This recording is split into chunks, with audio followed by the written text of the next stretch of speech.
Halo sahabat Indo Newspaper. Oke, lagi kabar yang cukup panas. Yang pertama kini datang dari tetangga kita Malaysia guys, di mana Perdana Menterinya yaitu Bapak Anwar Ibrahim telah mengungkapkan bahwa dinas keamanan di negaranya kini sedang berada pada tingkat kewaspadaan tertinggi akibat adanya potensi susupan agen intelijen Mossad dari negara Israel. Nah, lantas apakah sebenarnya yang dicari oleh Mossad di Malaysia? Setelah ini kita bahas guys. Kemudian nanti kabar kedua yang tak kalah panas juga datang dari negaranya Bapak Putin Raski Rusia, yang kini ternyata sedang kekurangan banyak orang untuk bekerja di sektor pertahanan guys. Bahkan tak main-main, baru-baru ini Bapak Putin pun telah membuka lowongan kerja di sektor pertahanan dan dicari seorang yang berpengalaman sebanyak 520.000 orang untuk bekerja di sektor pertahanan Rusia. Nah, pertanyaannya, untuk apa sajakah 520.000 orang itu guys? Dan apakah kalian netizen barbar Indonesia ada yang minat? Penasaran ceritanya? Cus, tanpa banyak bicara, mari kita bahas berita lengkapnya satu persatu guys. Oke, kini pertama datang dari negara tetangga kita, negeri jiran Malaysia. Dikutip dari kantor berita Middle East Monitor yang diwartakan lagi oleh Sindo News, mewartakan bahwa kini agen intelijen Mossad Israel sedang memburu anggota Hamas di Malaysia. Dan terkait hal ini, Dinas Keamanan Malaysia pun dikatakan sedang berada pada tingkat kewaspadaan tertinggi guys, bukan kaleng-kaleng. Nah, hal ini pun diungkapkan langsung oleh Perdana Menteri Malaysia yaitu Bapak Anwar Ibrahim. Beliau mengatakan bahwa hal itu dilakukan untuk mengantisipasi setiap operasi dalam tanda kutip pembegalan terhadap warga Palestina di Malaysia guys. Dan hal ini menurutnya bisa terjadi karena Malaysia pernah menjadi lokasi pembunuhan anggota Hamas yang sedang kuliah di Malaysia.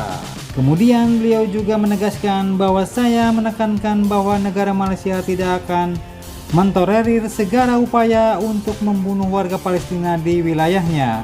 Hal ini pun dinyatakan langsung oleh Perdana Menteri Anwar Ibrahim guys. Pasalnya memang negara tetangga kita ini adalah salah satu negara yang menjadi target operasi intelijen Israel yaitu agen Mossad. Bisa kalian searching di Google, ketik saja Mossad Malaysia guys, maka akan banyak berita-berita dari media-media terpercaya untuk memberitakan aksi agen mata-mata Israel ini yang beroperasi di Malaysia, mulai dari penangkapan, pencidukan, dan lain-lain. Dan hal ini kini menjadi hal yang disorot tajam oleh negara Malaysia, di mana mereka kini tidak akan membiarkan hal-hal seperti itu terjadi lagi. Dan salah satu contohnya dulu adalah berita di tahun 2022 guys, di mana warga Palestina ditangkap dan diinterogasi oleh Mossad di Malaysia. Nah, bagaimana beritanya? Lanjut lagi videonya sampai habis guys.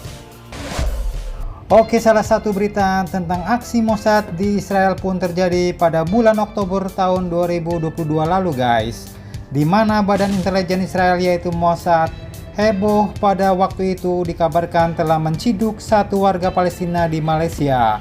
Para agen Mossad ini pun dilaporkan telah merekrut penduduk Malaysia sendiri untuk menculik warga Palestina di negeri jiran Malaysia itu, yang menurut mereka diduga adalah anggota Hamas.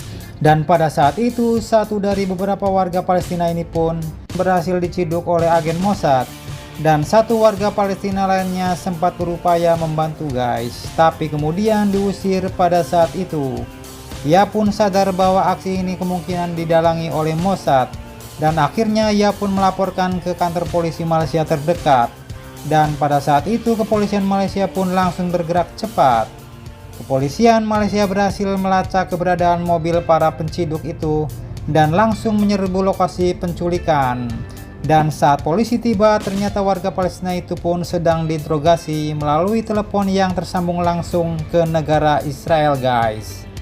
Kantor berita The Time of Israel pun melaporkan bahwa ketika diselamatkan, tubuh warga Palestina itu pun sudah babak belur yang mungkin terjadi saat proses interogasi. Dan seorang sumber pun melaporkan kepada New Straits Times mengatakan bahwa jika polisi Malaysia tidak bertindak cepat, korban mungkin sudah hilang guys. Nah lo cukup amsyong. Dan hal ini pun ternyata bukan pertama kali Mossad beraksi di Kuala Lumpur, di mana pada tahun 2018 lalu seorang profesor Palestina pun akhirnya juga harus amsyong akibat aksi dari para agen mata-mata Israel ini. Namun walaupun begitu, para agen mata-mata Israel ini pun selalu membantah saat kejadian-kejadian tersebut dihubungkan dengan pihaknya. Oke, lanjut kabar kedua yang cukup panas. Baru-baru ini pada Jumat 2 Februari 2024 kemarin, Presiden Rusia Bapak Vladimir Putin mengatakan bahwa negaranya telah membuka sebanyak 520.000 lowongan pekerjaan untuk memenuhi permintaan yang melonjak di medan perang. Nah, artinya 520.000 lowongan kerja ini untuk ikut dikerahkan baku hantam di medan laga guys. Tak main-main, Kremlin pun disebutkan telah mengerahkan sumber daya yang sangat besar dalam invasi ke Ukraina. Dan sektor pertahanan pun disebutkan telah menyumbang mayoritas pertumbuhan ekonomi di negara yang terkena sanksi dari geng-geng Barat, Amerika, Eropa, serta antek-anteknya itu guys.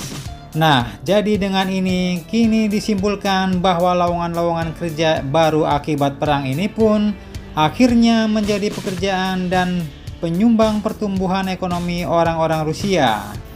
Namun amsyongnya ya tadi guys, lowongan kerjanya untuk dikirim ke Ukraina pula. Memang digaji dapat duit ya kan, tapi pulangnya ya nggak tahu pasti guys. Ada yang pulang ke alam lain, ada pula yang pulang tangannya sisa satu ya kan, kena serempet senjata Ukraina.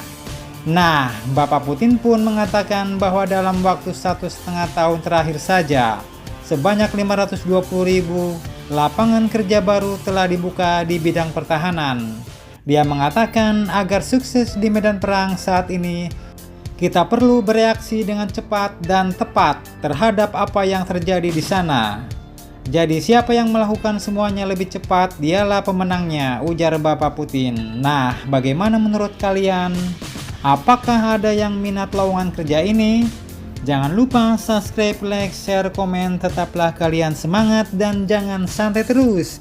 Demi Indonesia maju, salam Indo Newspaper. Sampai jumpa guys. Terima kasih.